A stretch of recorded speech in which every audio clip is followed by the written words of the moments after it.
Chapter 2 for Sociology, Methods of Research. When we talk about research, research simply means you're gathering information to create a new knowledge, or you're using an existing information to generate new concepts. You get what I just said here now? When we talk about research, it means you're trying to seek new knowledge about something, or you're using an existing information to generate a new concept. That is what research is about. Do you get that? So we'll go down. As I said, before you start, research involves gathering evidence. What ways do you know already for gathering evidence? For example, if you wanted to find out about the family life of people you know, in what different ways could you do this? So this is just a reflection about anything. So we'll move on now. So types of data, methods, and research design. The differences between primary and secondary sources of data and between quantitative and qualitative data. So we're going to start with different types of research. Now that we know what research is, gathering information to generate new concepts, that gathering old information to generate new concept, or gathering new information to create or to come up with a new idea. So we start with primary data. So primary data, it involves information collected personally by a researcher. The researcher may use a range of methods such as questionnaires, interviews, and observational studies. So we call it primary data because it means it is first hand, and it is done by the researcher itself, him or herself. So ways in which to carry out this type of research is through questionnaires, interviews, one-on-one interviews, or observation. Okay. So what are the strengths of primary data or primary research? One, the researcher has complete control over how data is collected, by whom, and for what purpose. In addition, when researcher designs and carries out their own research, they have greater control over the reliability and validity of the data, as well as how representative it is. Now, I have to explain what reliability and validity is here. So, for research, for a primary data, it simply means I have control over it. So, I'm carrying out the research. So, everything that surrounds the research, I know it firsthand. So, it means I have control over whatever information I need to gather, whoever I need to gather information from, whatever source, and whatever reason I have to gather those information. Everything is between me. So I have liberty over that. So the control over reliability and validity of the data, it is reliable if after sorting it out, we can refer back to it every now and then. That makes it reliable. That means you can refer back to it and it's still going to give you the same result. That is reliability. Then for validity, it means you are ensuring that whatever research you carry out, it is objective, not subjective. Do you understand?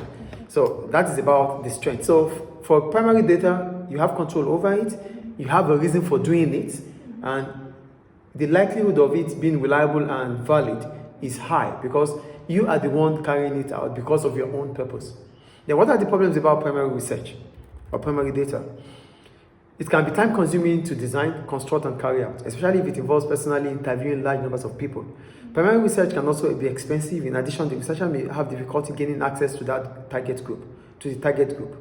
Some people may refuse to participate, or in the case of historical research, potential respondents may no longer be alive.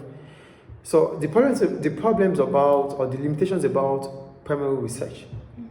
One, it's time consuming. It's about gathering information. So it is real life, it is the field.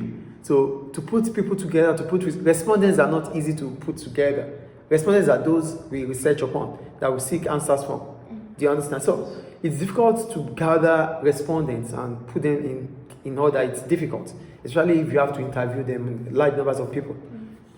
Some you don't even have time. They feel that they don't have time for you. They don't have that time to tend or to offer you so that you can carry out whatever research you want to do.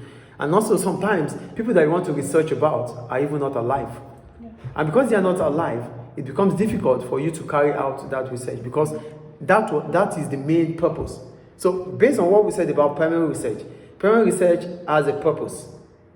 The purpose is known by the researcher. So now that you have a purpose, I need to make a research about Nelson Mandela, but Nelson Mandela is dead. So how do I go about it? The only thing I have left is information about him in the past. So whatever those informations are, they are no more primary. They're not primary? Yeah, because it is written. It's already written. Yeah. So, because when we talk about primary data, it is being created. Yeah. So it means it's never in existence. So that's the problem about primary research. I think it's clear. Yes. We talked about the potential respondents which may no longer be alive. Some people do not have time they don't have that luxury of time to give to you. They don't have time to give you that audience you need for you to ask them questions. Some questionnaires will be given out and they won't even come back. Yes. Those are things about primary research. I think it's clear. So go to secondary research or secondary data. Is that data that already exists in some form, such as documents, government reports, statistics, personal letters, and diaries, or previous research completed by other sociologists. So they are previous research. So they are carried out previously by a researcher or government information statistics. So all these things are desk research. They are already there. So they are not primary. Just added extra. Yes, so they are not primary. I think it's clear. Yes. So some forms of secondary data such as official statistics may be highly reliable because the data is collected consistently in the same way from the same sources. This type of data is also more likely to represent what it claims to represent. Because it is an official statistic, this is mainly from government. Government always have a purpose, so it might make it to be reliable. And government will not just spend its budget on what it's not part of its budget.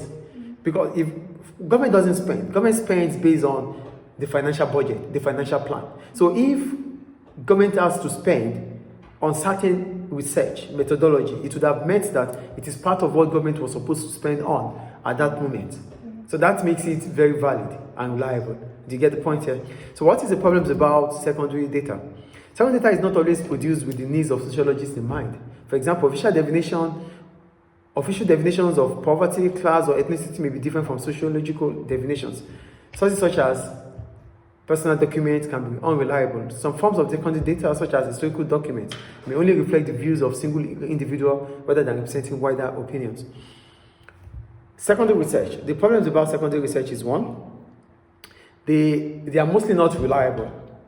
Why is it not unreliable? It is mostly unreliable because it is carried out for the purpose of that individual that carried it out. So you using it might be outdated, it might not go with the latest information that you needed. So it's not always going to be what you are expecting.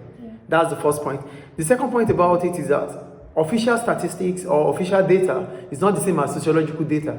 It's government. Government has boundaries. They have specific reasons for carrying out their research. So whatever purpose they carry out the research for, it might not be in sociological terms.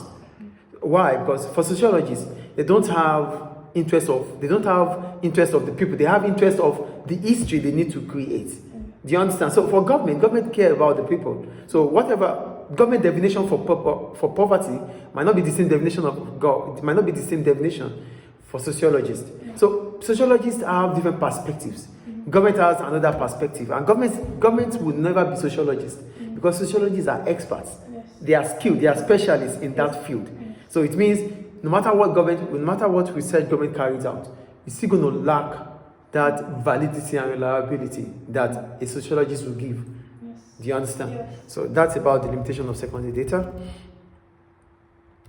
So we're going to quantitative and qualitative data.